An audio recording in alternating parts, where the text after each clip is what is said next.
back to another episode of Us Anxious Folk. My name is Lauren, and in today's episode, we're going to be talking about what to do when you wake up as the other. How to find a sense of ease when you've started the day feeling like you are in the thick of it. I'm sure if you're here listening to this podcast, you're likely to have had a time in the not so distant past where you've woken up and for whatever reason you feel incredibly anxious, incredibly incapable, jumpy, nervy, sick in the belly. You feel like you have to cancel all your plans and you want to crawl back into bed and hide. I call this the other because for me, it honestly feels like I'm a totally different person. It's like I'm the upside down version of me. Tara Brach calls this the fear body, which I can certainly relate to because it does kind of just feel like you are just running off pure fear. And for me, it's like the way I respond to things changes, the way I feel physically and emotionally changes. I tend to cry quite easily. I'm very oversensitive. I can, pick more fights than usual. All because I go into this kind of protective mode where I just want to dive into my comfort zone and stay there because I feel like I can't cope with the day. When I was housebound, this was the only version of me that I knew. I knew that I used to be different. I used to be someone who'd say yes to things and I didn't wake up feeling so heavy and afraid, and I was actually enthusiastic. But it was like I'd become this shell version of myself, and the only emotions that were alive in my body were negative ones. These days, I don't tend to wake up as this version very often. I still do. For the most part, I'm in a decent mood. I'm not apprehensive about where I need to be or where I need to go. Usually I just wake up feeling tired mostly. But I don't wake up with that totally overwhelming sense of dread. But still there are those days every now and then where I do wake up feeling that way, whether it's because I have something on that day that I've been particularly anxious about, or maybe I was up late feeding a crying baby, or I went out and indulged a bit too much in alcohol or food that I don't usually eat, or maybe it was just from socializing and I came away from it feeling crappy. Does that ever happen to you where you go out socializing and you spend time with people and then you come away from it just absolutely hating yourself? I don't know if that's just me, but sometimes it happens to me and it can give me this anxiety hangover for the next day where I just feel really down and uneasy and overly sensitive. And anyway, that's a topic for a whole other time. The point is I still every now and then wake up feeling like that other version of me, and my immediate reaction is to go, oh God, why is this happening? What's wrong with me? And so that brings me to the first key takeaway from this episode, which is that so frequently when we feel anxious and uneasy and overwhelmed, the first thing that we do is worry about the fact that we're feeling anxious and uneasy and overwhelmed. If you are familiar with Claire Weekes, who I love, I've spoken about her before. If you haven't ever heard of Claire Weekes and agoraphobia is something you deal with, definitely go check out Claire Weekes. But she calls this second fear. It's that fear that you add to the fear that you're already feeling. And honestly, it's really the second fear that feels the worst. The thing is, it's within our human nature to both want to solve problems and also to get as far away from danger as we possibly can. So if you think about the scenario of waking up and feeling anxious, not only is it within your nature to say, oh, what's happening here? What's wrong with me? What does this mean? But also you are emotionally trying to remove yourself from those yucky feelings at the same time. So it's sorry, Charlie's just, when dogs just do circles, trying to find a comfy spot, and he's on a bag. Doing circles on a bag. Anyway, where was I going with that? Yeah, it's like the fact that we are feeling anxious means that we're in danger. And it also means unsolved problem, which in itself spells danger. So so already we are falling down this rabbit hole of like fear and worry and confusion and this urge to both hide and fix. And I think for most of us, the way that we fix is by hiding. I mean, that's like agoraphobia in a nutshell, right? But something that's really important to remember, I think, and something that helps me time and time again is to consciously remind myself that I don't need to solve this problem. I don't need to add that second fear to whatever feelings are present. I can't remember where I spoke about this recently, but I know that I did because I remember saying it. But I know I once messaged Anthony when I was having this really bad panicky day. I was at work, and I just had a really bad morning, and I'd woken up feeling like that yucky version of me. And yeah, I texted him and I was like, what if it's happening again? What if I start to go downhill again? I was doing so well. Like, what the fuck happened? And he was like, Lauren, today is today, not tomorrow, not yesterday. Whatever is happening today doesn't mean shit for tomorrow. Like, yeah, it's today is today. And that's something that stuck with me because I'm always so quick to jump to the worst case scenario, obviously, being someone who is anxiously minded. But I'm so quick to jump to the worst case scenario when I'm having a shitty day. And I think, like, what does this mean for my future? Oh no, I'm going to become housebound again. When actually, I don't have to attribute this bad day to a bad tomorrow. Like, I can just rest today. I can just sit with these yucky feelings. I don't have to solve them. I don't have to do anything about them really at all. I don't have to figure them out or run away or like worry about what's going to happen next. And it's funny how quickly just that simple reminder can add some ease into my body. Like I can breathe. I'm like, okay, I'm all right. And actually, I just want to clarify as well. I said I can just rest today, but I don't mean rest as in like, you know, I can cancel the entire day and spend the next 8 hours in bed. Although sometimes that's completely called for. But I find for me on those days where I wake up feeling terrified and anxious, the kind of rest where you check out for the day is the last thing that I need. So when I say I can just rest, what I mean is that I don't have to go into that zone where I'm like trying to put fires out, where I'm trying to figure out what went wrong or like Googling whether or not I should change my medication. Because you know, that's something that I've done in the past when I've been like freaking out about why am I panicking today. But yeah, I can just like take a step back and say, today I feel like garbage. That's fine. There's no dramatic action needed.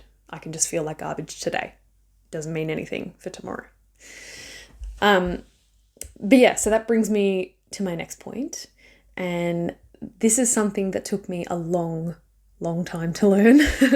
But on those days when I wake up feeling panicked and anxious and feel like hiding away, I know that the most helpful thing that I can do is to encourage myself to get out into the world, like include myself in society, make conversation, go to work or go to school or like coffee date, whatever it is that I tell myself I don't want to do that today.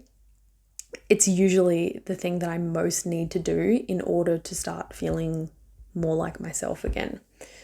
And that's not easy. I've spoken so many times about how the fact that like it's our natural reaction to panic and fear to contract. It reminds me of those little, like if you've ever been to the aquarium and they have that like area where you can touch the sea animals, and they have these little anemones, these little like balls, and if you poke them, they like contract. It reminds me of that. We're exactly like that. And my emotional body senses danger. It's like I just like clam up. And then I think the best course of action is to stay away from the world. So I'll message my boss or my friends or whoever and be like, hey, I can't come today because I'm like, having a bad day. I'm not feeling well. My anxiety is peaking. And I do this because A, I think that it's going to make me feel better. And B, I think that it's going to keep me safe. I can go easy on myself today. I don't have to add any extra pressure, that whole story. But I've learnt that when I do this, I only end up exacerbating those sticky feelings. I end up feeling more distant, more ostracized, more panicked, and everything for the remainder of the day feels tinged with like this sense of doom. It's like it becomes that much harder for me to find any space within myself. But I know now that if I'm having one of those really shitty days, as annoying as it is to go, yep, okay, I know the last thing I feel like doing is going out and socializing or going to work or whatever it may be, it's also the quickest way back to myself. So many times I have had the worst morning and I've been like completely convinced that I shouldn't go to work or whatever, but then I'll go off to work, like I'll force myself to go, and by my mid-morning break I'm laughing and feeling completely connected and happy and like a normal functioning member of society, and thinking like, what the fuck was I so anxious about this morning? Like, why was I feeling so much dread this morning? Because now I'm fine. Whereas if I had stayed home and refused to participate in the world around me, I would probably still be feeling really crappy. So that's a huge one for me, getting out there, like allowing myself to be seen when I feel like I'm at my worst, encouraging myself to interact even when I'm feeling anxious and like I'm not going to add anything to anyone. Yeah. Another thing that helps me when I'm having one of those days is to have like an arsenal of go-tos that I know will make me feel more grounded and calm. I'm repeating myself here because I know that I've spoken about this so many times. You're probably sick of hearing it. But my most utilized methods of self-care are things like a run or a walk. It's a bit of a cliche to say like, go for a run when you're feeling like you have a lot of problems. But honestly, I find that sweating it out when you are panicked is the best. Like, put all of that excess adrenaline to use, like get it physically out of your body. It really, really helps me. Yoga too. I don't think there's a Yoga with Adrian episode that hasn't made me feel better on a really dark day. But I also know that, for example, if I cook something, like if I go to the really nice grocery store, the really expensive ones that have like a dedicated cheese section for like fancy cheese from France. If I go there and I pick out like amazing ingredients for a bolognese, like fresh basil and the expensive parmesan, and then I make a bolognese and I spend like 4 hours cooking it to my favorite music, I know that that's going to make me feel good. I know that if I go spend an hour at a bookshop or a library and I come home with a brand new book to nestle into the couch and have a cup of tea and read, although with a 5-month-old that isn't a reality anymore, but that used to make me feel good. If I watch any movie with Meryl Streep in it, I'm bound to feel pretty decent afterwards. I have this whole like list of resources that I can use if I'm not feeling like myself. And I know that just spending a little bit of time doing one of those things is going to like light that fire within me again so that I can find my way back to myself a bit easier. I actually wrote a list a couple of years ago in my journal of things that make me feel like myself, like activities and moments. So that's a really handy thing that I can go and revisit if I ever forget, like, what can I do to make myself feel better right now? I know that I can go into my journal and like, okay, there's a whole list of things. So that's really helpful. So if you have never done that, I highly recommend it. In fact, if you are listening to this episode, I would love it if you would go to the YouTube version of this and comment with, like your things that make you feel more like yourself. I'd love for you to share. I'd love to know what your resources look like for you. But yeah, most of all, I just realized I had a cup of tea here that I made at the beginning of this episode and forgot to drink. I'm always worried that the drinking noise on a podcast episode is going to be like super slurpy. Sorry if it is. But yeah, I think if I can leave you with anything from this episode, it's that those days where you wake up feeling like the other aren't necessarily the worst thing, even if they feel like they are.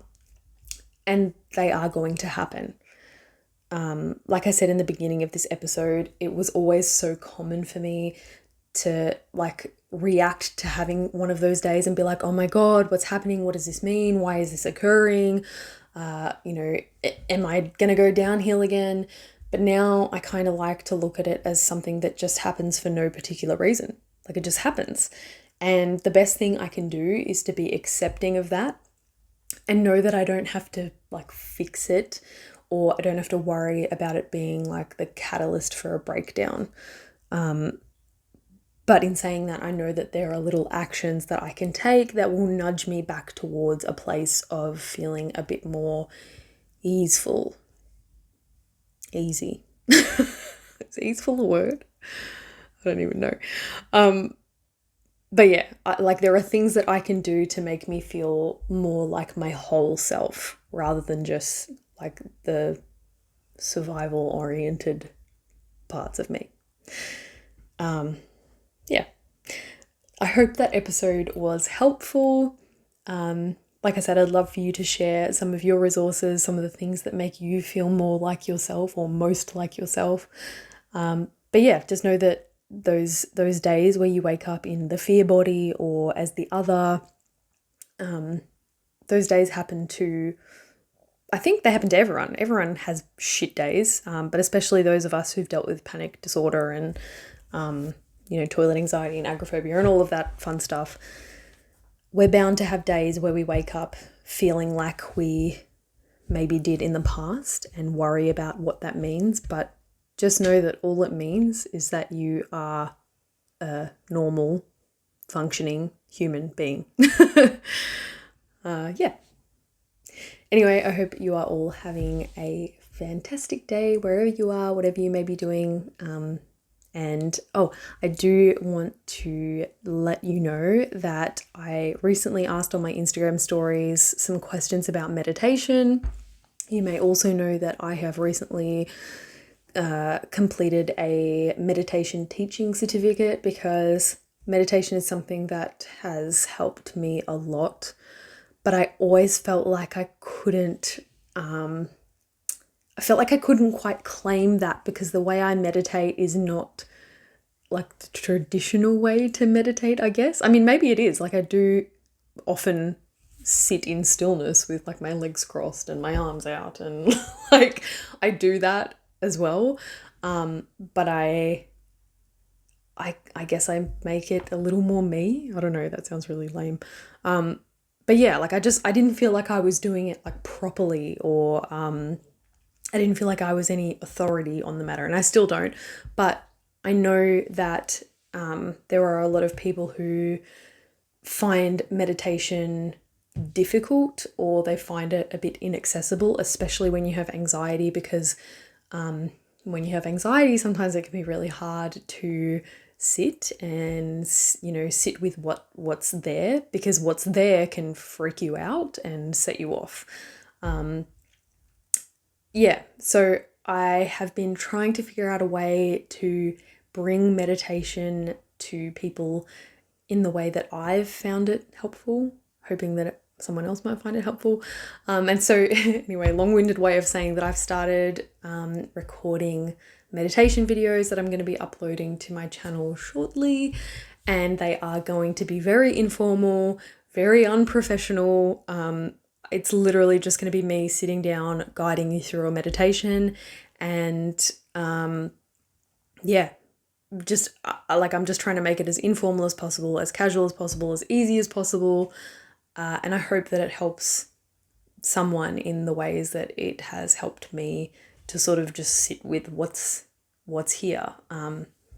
Overall, I think meditation has really helped me to, I recently spoke about it in my stories, to soften in the face of panic, which has been a skill that's been quite useful lately. Anyway, I'm babbling now, so I'm going to leave it at that. Hope you're all having a lovely day, and I will speak to you in the next episode. Ta-ta.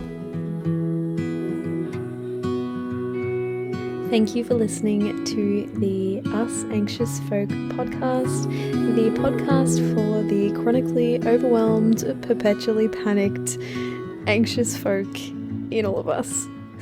If you would like to find more about me, you can find me on YouTube at Lauren Rose or on Instagram at Lauren R_Rose.